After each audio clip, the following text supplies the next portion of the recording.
How much will the Patriots take advantage of bad football this season? So that's the thing I'm most excited about with the coaching staff is I feel like there were opportunities to do that last year that they missed. And I'm thinking specifically, Zoe, of games where Seattle. At the end of the half. Miami, Seattle. You're handing away free possessions. Right. When you're in good shape. I don't think they'll be doing things like that And you anymore. think you get to Chicago where they had that good first half. You think, okay, now they're starting to come around. They're starting to figure some things out.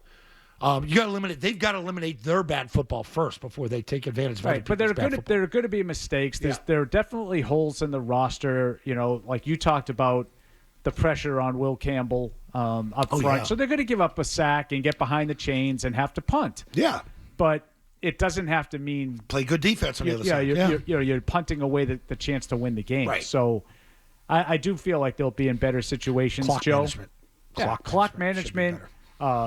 Play calls to me, it was as much about the play calls in some of those situations as it was the pure clock management.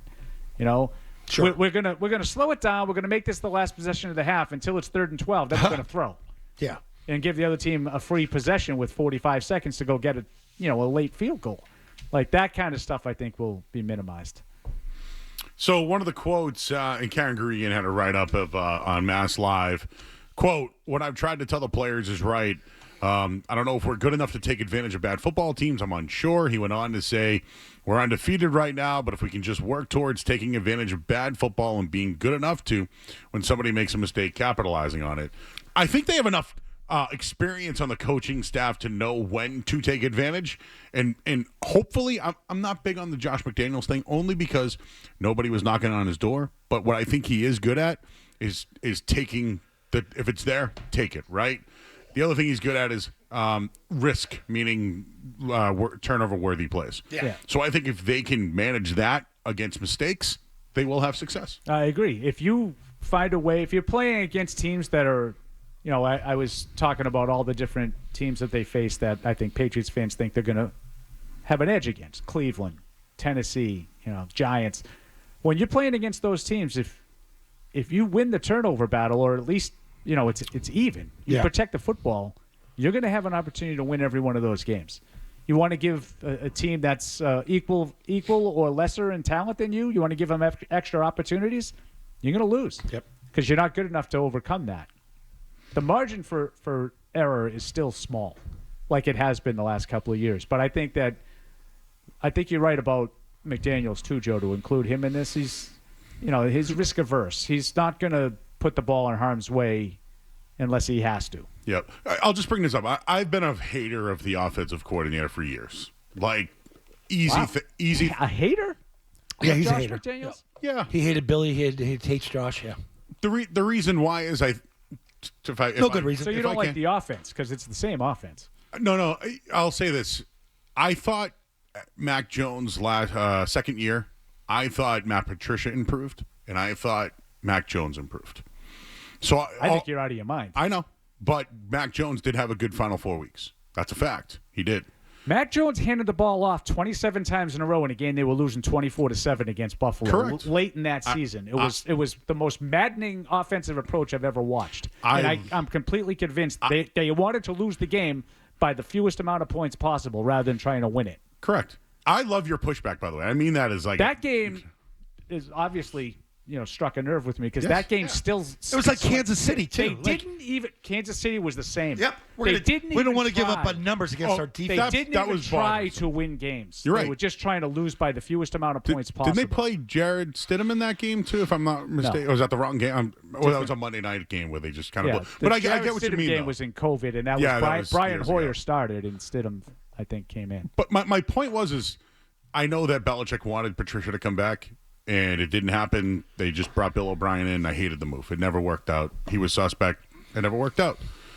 I didn't like what they did last year. I haven't liked the offense. The easiest thing to do on this radio station has been to complain about the offensive coordinator. So when they bring Josh McDaniels back, I'm only complaining because I don't know how he will do without Brady and or Belichick. I don't know. He's never been successful. It's an easy, maybe it's a lazy take. Yeah, but I don't think it's a lazy take. And I would just say this, and I haven't really talked to Zoe about this a lot over the years because I like to get Zoe's sort of offensive thoughts when we're talking about different elements. it's like, to me, I feel like it's a little bit more like the lazy take is complaining about play calling. But I don't think it's lazy to like or not like a guy's scheme.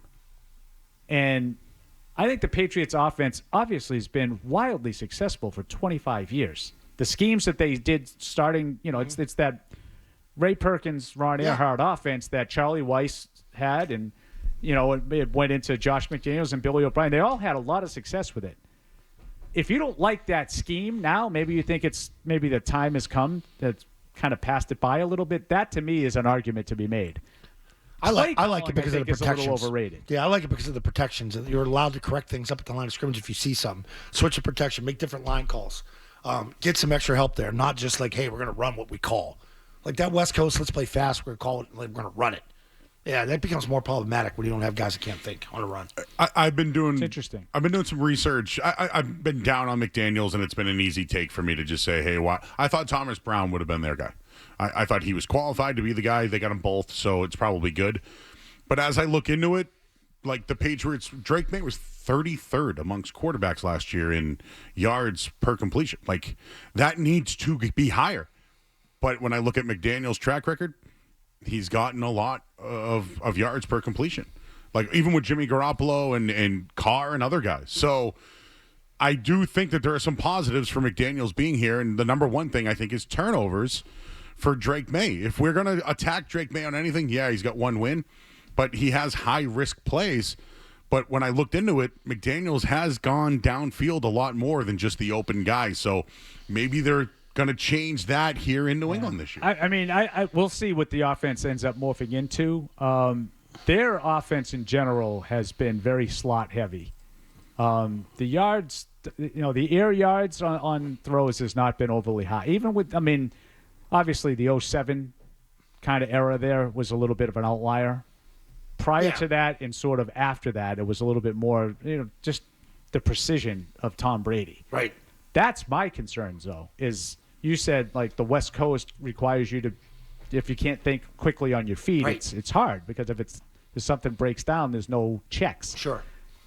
I wonder if you need someone as gifted as Brady, not just physically, more so mentally, to run that offense to that level where it's highly productive. Because, Brady ran, 8 or 10 of the highest scoring offenses, of the last 25 years.